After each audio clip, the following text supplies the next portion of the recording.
Sunday, I think around noon, and I stayed till 5 again. So definitely pulled in, a lot of time. And what really made the weekend where my anxiety itself didn't act up was the fact that every 5 seconds I was being pulled into one pitch or another. We actually had at one point just finished eating, and I was eating this delicious convention food, taco in a bag. And if you don't know what taco in a bag is, it is this delicious food where they actually take Doritos in a Dorito bag, and then they put the taco filling on top. So you got basically Doritos and tacos. It's delicious, and it's in a Doritos bag, which is kind of messy, practical, and delicious all at once. It keeps the flavor in. But we had just finished eating, and I sat there. I took a picture with your son, and then immediately after, I think I had 2 or 3 other people line up for pictures. Mm-hmm. So definitely, was exhausting. Oh my goodness! Sorry, I'm just looking at it. First time I ever went, my wife and I went to Comic-Con was in 2008. LeVar Burton was there that year. I don't know the year that you and I dressed up. You dressed up as Darth Vader. I dressed up as a Jedi Knight. That was in 2009. So just under 10 years. So yeah, we're talking about 8-9 years ago. I mean, it's going to. Oh my goodness, it's actually going to be almost. It's been 9 years since the first time I attended a the convention. I don't remember if you were with me that year or not. I'm not. Familiar whether or not I was or not. I do. My most memorable was, of course, Peter Mayhew, and I think that was actually my first time going to the convention. It would have been. Yeah, I remember the guy who played Boba Fett in the original movie was there in 2008. The first time I went. So, oh my goodness, it's definitely been a long time since we've gone there. So, almost 9 years since our first convention, and it's been a whirlwind. We've actually gone to 8-9 different conventions this year alone. Oh my goodness! We've attended several conventions this year. We've worked 2. Well, technically we worked 3 because we ran a table at both FanQuest and as well as Entercon. I was in attendance pretty much all day for KeyCon, which was extremely exhausting. Yeah, we attended there. We did the wrestling convention that was Legends of Wrestling convention that was put on in part by Danny Dugan, who went off and appeared on a past episode. Yeah, I made an appearance at HorrorCon, which was absolutely phenomenal. Definitely my genre. Mm-hmm. And I've lost count of how many we've actually appeared at over this last year. It's in the last year we've appeared at Icon. We went to Icon. We were at the Toy Expo, which I can't remember if it was last year or early this year. I think both. Probably. That is one of our favorites because it's like you can pretty much get cheap toys. Yeah, pretty much. Or collector items. My son got his first wrestling figures there. So and now my son has got probably upwards of 50 wrestling figures. It definitely is an addiction. Every time you go to a convention, most of them are brand new. See, well, no, every time you go to a convention, you pretty much leave with something. And, for C4, I tried not to leave with anything. And then I saw the mystery box, which is the green box with the Riddler logo. And that was pretty much, I had to get it. And I've given away a lot of the stuff that was in there. But my favorite part of that was the Doctor Who socks. And I haven't worn them. I'm afraid to put them on because I don't want to rip them. I don't want to ruin them. And that's definitely my favorite part was this, the Doctor Who socks. I also got a Cars, soup container, which I haven't used yet. I really should because soup is awesome. I probably wouldn't put soup in there. I don't know what I would use it for, to be honest. Maybe coffee. I got, Final Fantasy... plush. I had a Deadpool hat, which I've, given away. A little stuffy for a Jolteon. I gave that away as well. I don't know. That sounds better. I mean, I got a couple of mystery boxes for my wife and I, and for Star Wars. I mean, we got a couple of these talking, Star Wars stuffies. Got a couple of nice coffee mugs. One of them is actually, which my wife absolutely adores. It shows a X-wing, and when you pour something hot into it, it lights up as if the X-wing is entering into hyperspace. Which now I have heard of such a cup before, but I've never actually seen pictures of it or anything else, and I've never seen proof that these things exist. So you definitely will have to. I might have. It's too bad I don't like hot drinks, because otherwise I would steal it from my wife. She's probably very thankful that you don't like hot drinks. Yeah, she would probably just end up stealing it right back. So, and I can't remember. Don't worry, Angel. If he steals it from you, I'll help you steal it back.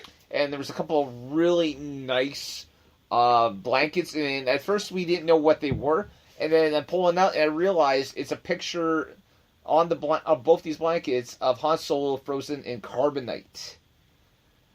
Okay, I'm officially jealous, because that scene alone is one of my favorite. Oh, it was funny because they went off and I got these boxes for like $70 each, and all the merchandise in each of these, so I spent like about $140.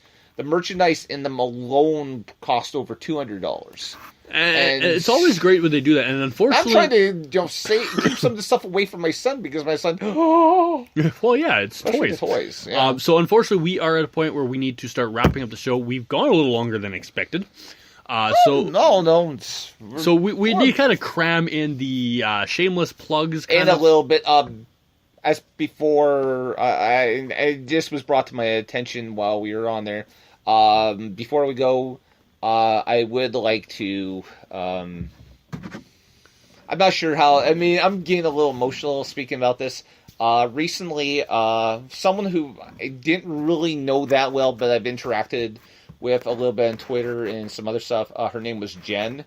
In the E-Fed world, she was known as Zoe Chaos. She was a friend to the podcast. She regularly went off and retweeted our podcasts, and she was one of my main characters' cousin/sister. Hard to go off into explain. I won't get into it. She recently passed away, and on the last episode of this Polo Estrell Buck U Productions show that came out a couple weeks ago. Big shout out to Ween for helping me finish that. I dedicated that show to her, and I just want to go off and Jen, you're gonna be missed, and I really wish that. Damn it! I just wish I could have got to say, talk to you one more time.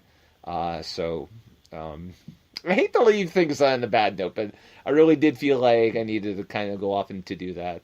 It definitely was worth mentioning, being a friend of our show. It's, damn it.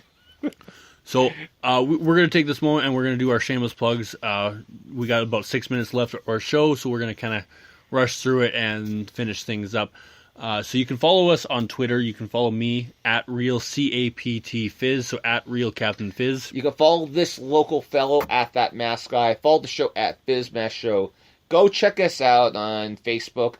Before this episode went on the air, we actually did a brief rambling Facebook Live video. It definitely was rambling. You can kind of laugh at the stupidity that went on that.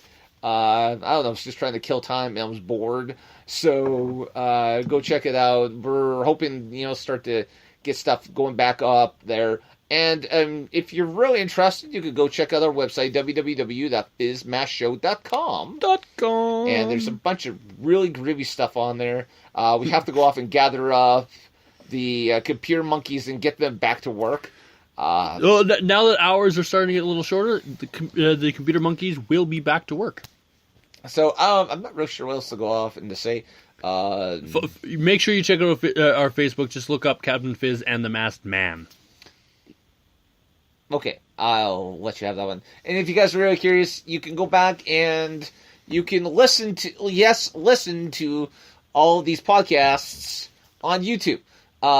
We got to figure out how to fix that up. That's another thing the Computer Monkeys will be working on. Yeah, there's such a mess on just trying to link all that stuff together. But yeah, that's kind of the way it is and the way it's going to be. And I don't know why I keep rambling, but I am. It's nice to be back. This is, to be honest, this is a bit of a stress releaser for me. Just, simple fact that I get to come out here. I get to listen to you go off and tell stories. I get to act a little goofy. And I don't have to act. No. Well, I mean, I'm not really. I'm just kind of letting loose. I'm not allowed to act like this at home because apparently I have to be serious. Why so serious? Why so serious? I'm not even going to try to do an impression of the Joker today. So it's what nice. What are you talking about? That was back. my Batman. I got nothing to say. Darn it! You made me, do like dead air. I love making dead air at least once in an entire show. It sounds really risque to go off and say that. But guys, thank you so much for listening. Thank you to everyone who's interacted. A big shout out to my wife Angel, to Bubbles, to Amy, and to Weem for joining us on the Spreaker, conversation board. Feel free, folks, if you're listening in from a different avenue, join on Spreaker and go off and get part of the conversation. We enjoy the input. We enjoy laughing at your comments while we're trying to stay on track. And big thank you to Debbie and everybody else for listening tonight. I know you guys have been enjoying it. And thank you, Debbie. Yes. I've went up, seen some of your comments, and absolutely started to laugh just reading them. So this has been great. So I guess it's time to end this. So thanks again, everyone. And in the meantime, and in between time, good night. God bless, and may the Force be with you. And as always, stay frosty, everybody. Good night. Good night.